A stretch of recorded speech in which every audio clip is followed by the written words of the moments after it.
Today we are going to discuss the topic of liver.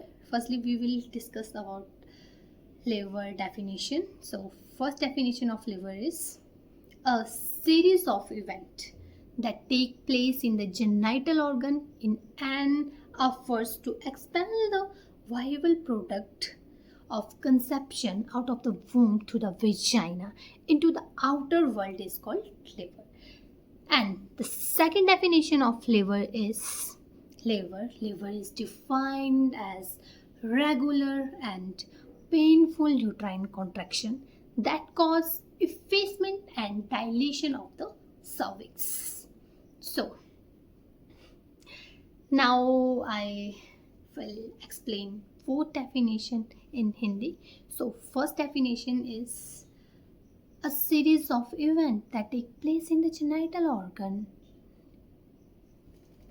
इसमें क्या बताया गया है? इसमें बताया गया है कि एक सीरीज है जिसमें क्या है कि जो भ्रूण है वो क्या है, माँ की कोख में है, और वो क्या होता है, माँ और बच्चा दोनों ही क्या करते हैं, एफर्ट्स लगाते हैं. बच्चा भी एफर्ट्स लगाता है, जो बेबी होता है वो भी एफर्ट्स लगाता है. किस चीज़ के लिए? वूम से विजाइना के थ्रू एक्सपेल होने के लिए, बाहर निकलने के लिए. कहाँ बाहर? आउटर वर्ल्ड में निकलने के लिए क्या कर रहा है, वो एफर्ट्स लगा रहा है, जिस प्रक्रिया को नॉर्मल लेबर कहा जाता है. हिंदी में बोले तो प्रसव. ठीक है, इसी प्रक्रिया को प्रसव कहा जाता है. So second definition is labour is defined as regular. इसमें बताया गया है कि लेबर क्या है, एक रेगुलर कॉन्टिन्यूटी में क्या है, पेनफुल यूट्राइन कॉन्ट्रैक्शन में हो रही है. ठीक है, रेगुलर कॉन्टिन्यूटी में पेनफुल यूट्राइन कॉन्ट्रैक्शन होती है. दैट कॉज, वो कॉज क्या कर रहा है, वो कॉज कर रहा है effacement and dilation of the cervix.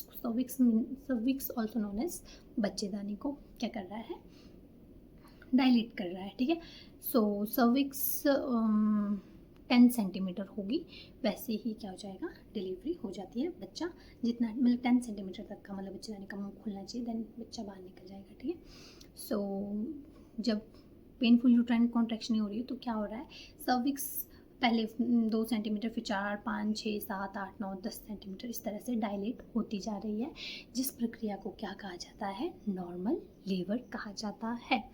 So and एक वर्ड होता है eutocia. So eutocia is most important word. Maximum question आते हैं मतलब यूटोशिया से, यूटोशिया करके मतलब घुमा के अगर क्वेश्चन आता है तो उसका भी हम डेफिनेशन ये लिख सकते हैं. Because of eutocia is also known as normal labour. And second one is abnormal labour. Abnormal labour क्या होता है? Abnormal labour is also known as dystocia. Any deviation from the definition of normal labor is called dystocia, abnormal labor. Thanks for watching. So अगर आपको मेरा blog पसंद आया तो video को लाइक, कमेंट, शेयर करना मत भूलना. और अगर आप मेरे चैनल पर नए हो तो don't forget subscribe to my channel. Okay, मिलते हैं जल्द ही एक नए ब्लॉग में. तब तक के लिए